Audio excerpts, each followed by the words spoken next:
You're standing at the bus stop and you have 10 minutes to wait. What are you going to do? Well, of course, you'll take from your pocket your handheld ball-bearing animal game and you'll play. Wait a minute. That looks like a lid from a screw-top jar, and it is, just that. But from that, you can make a ball-bearing animal game. Doesn't matter whether it's a plastic lid or a metal lid from a coffee jar or any other sort of jar.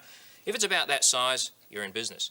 You'll also need a piece of thick cardboard and a piece of thin paper, and you'll need to cut those pretty much to the size of the lid. So you start by drawing around the lid and then cut a little bit inside that line so that when you end up with your piece of cardboard, it'll fit snugly inside the lid. And the same with the piece of paper. Now, the piece of paper is required as the background for a magnificent drawing of some sort of animal, or human face if you like. Make the essential features prominent, such as the eyes and the nose and the mouth with maybe several prominent teeth. Then you can decorate it with hair and ears and whiskers and anything else you like.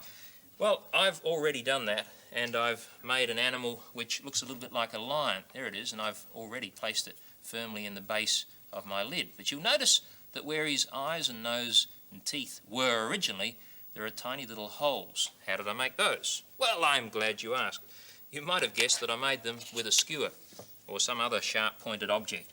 What you need to do here is to place the thin paper and the thick cardboard together. Hold them over an old piece of wood, make sure your fingers are well and truly out of the way, and then carefully move that around. Don't press too hard at first, just work it into the paper, through the cardboard and into the wood. You make a nice, neat, round little hole, and it's into those holes that you, of course, are going to try and roll the ball bearings. Now, you'll need some ball bearings. The kind that are used in bicycles are fine. You can get them in various sizes. Try and find a size that'll sit in the hole neatly, like that, when it's rolling around. If it's too big, it'll fall out. If it's too small, it might go down inside and you won't be able to shake it out afterwards.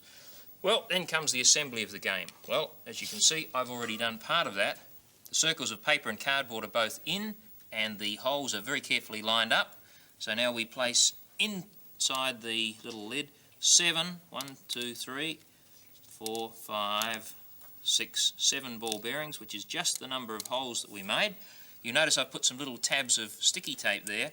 That's to keep the top in position. That's a little sheet of plastic, clear plastic, the sort that you get on a shirt box lid, cut so that it just sits over the top of the plastic lid in this way, and then carefully bring those little tabs of sticky tape over.